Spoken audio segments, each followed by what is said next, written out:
शायद ही कोई ऐसा शख्स हो जिसने ब्रूस ली का नाम नहीं सुना होगा। हालांकि ब्रूस ली के वास्तविक जीवन से परिचित कोई भी नहीं है, क्योंकि ली साहब का जीवन बड़ा ही रहस्यमय था। ली अमेरिका के कैलिफोर्निया में 27 नवंबर 1940 को पैदा हुए थे।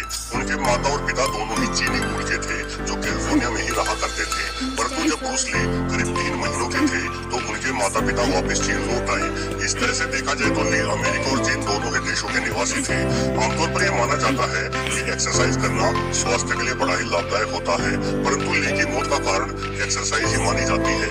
कहा जाता है कि वो हद से अधिक व्यायाम करते थे। उन्होंने कार्डियो से लेकर मसल्स ट्रेनिंग के सभी व्यायाम किए और लचीलेपन के लिए योग, तो तेजी और फुर्ती के लिए मार्शल आर्ट एवं कराटे जैसी ट्रेनिंग को दोहराते रहे। लगातार हो रहे कठोर अभ्यास के कारण उनके पास सोने तक का समय नहीं बचा था।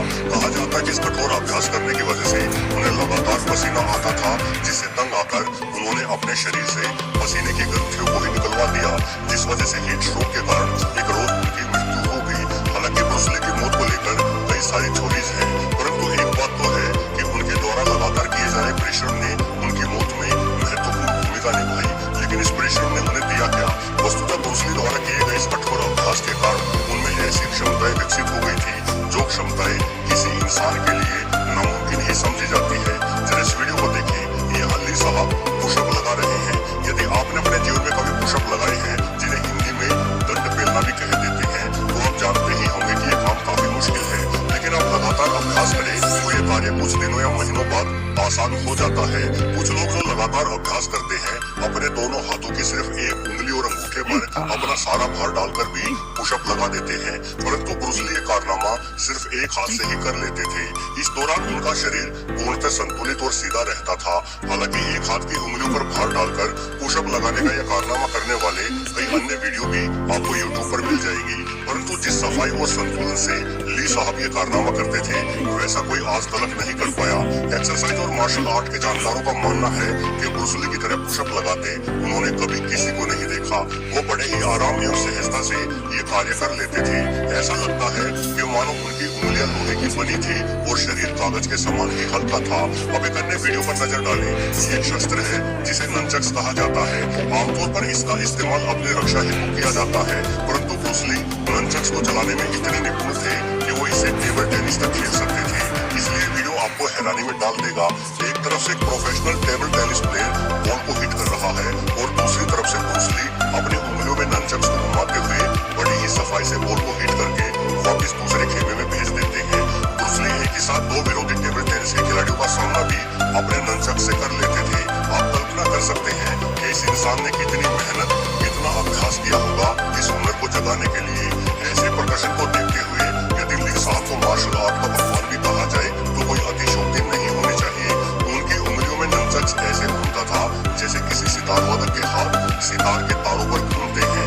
दोस्तों, ब्रूस ली के 1 इंच के मुक्के वाले प्रदर्शन ने उन्हें दुनिया भर में विख्यात किया।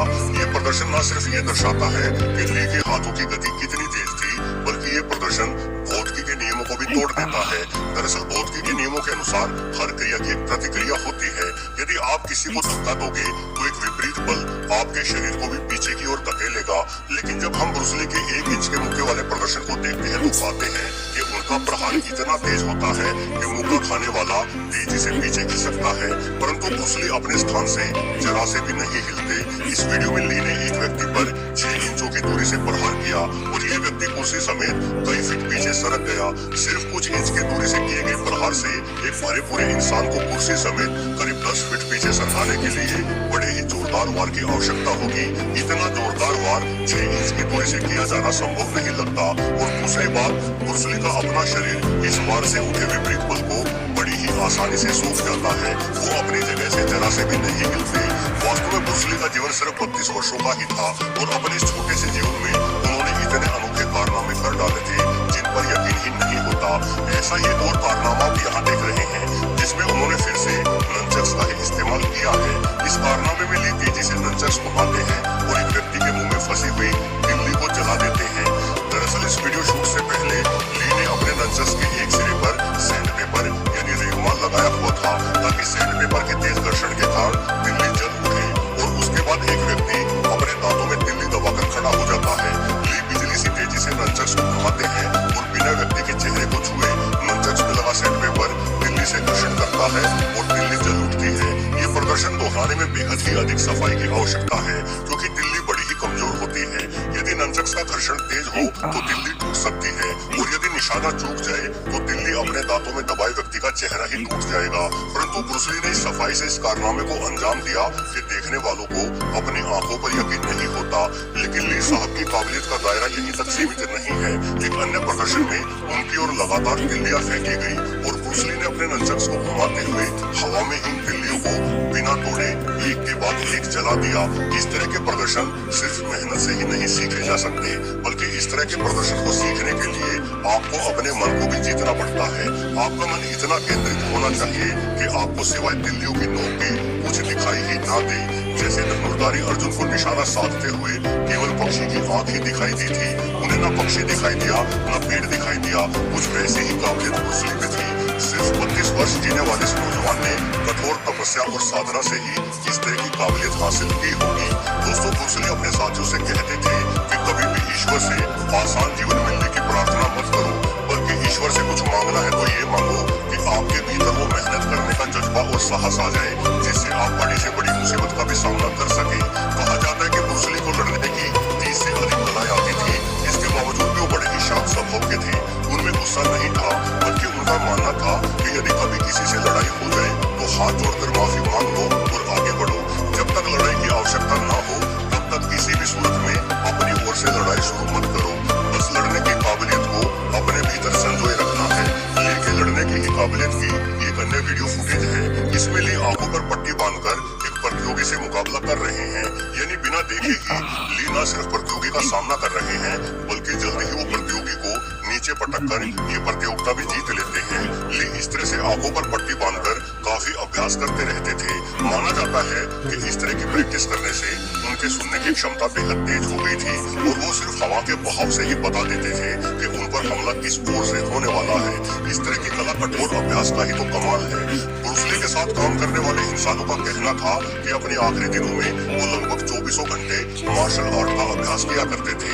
उनके प्रशिक्षण में सहायता करने वाले कई लोग थे जो एक के बाद एक आते और विभिन्न वस्तुओं को अपने हाथ में उठाकर उन वस्तुओं पर ली द्वारा प्रहार किए जाने में मदद करते।